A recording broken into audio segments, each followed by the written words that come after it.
There's a new report out this morning showing Ottawa is set to miss its 2026 deadline to implement $10 a day childcare across the country. The Canadian Centre for Policy Alternatives says just 6 provinces and territories have met or improved upon the government's 2026 target. 5 provinces, including Ontario, Alberta, and BC, do not yet have plans to reduce fees. Joining me now to discuss is Morna Ballentine, Executive Director of Childcare Now, Canada's National Childcare Advocacy Association. Good morning. Thanks for being with us. Good morning. It's a pleasure to be here. So what are your thoughts on the likelihood that this target will not be met by a number of provinces? Well, I'm an optimistic person, and I remain optimistic, even though the report suggests that we may not reach the $10 a day target. Definitely, some provinces are struggling to meet the target, but on the other hand, we have 5 provinces and none of it that met the target before the March 31st, 2026 deadline. I think that one of the things that's getting in the way of meeting the targets is that some provinces, I think, are a bit shy about going all the way and meeting the target in the absence of certainty that funding is going to continue over the next 5 years and that federal funding is going to increase as costs for operating childcare increase.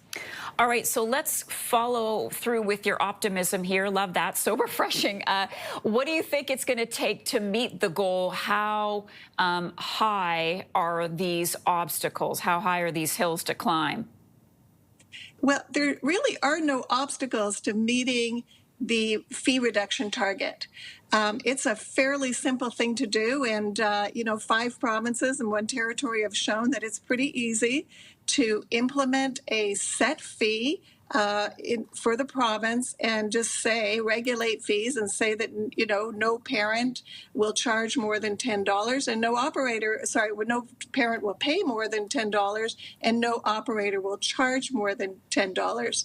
The difficulty, I think, the big obstacle in the way of the promises that were made in 2021 by the federal government have to do with supply, that we just don't have enough affordable spaces to meet the demand. That's a bigger problem to solve because it means building more centers, it means staffing more centers, and that is going to take a big commitment and also discipline on the part of governments to get the job done. What's the trickle-down effect? What is the impact on parents, on the economy, if you will, Morna? Well, fee reductions, the ones that we've achieved so far, have had a dramatic effect on the economic security of families.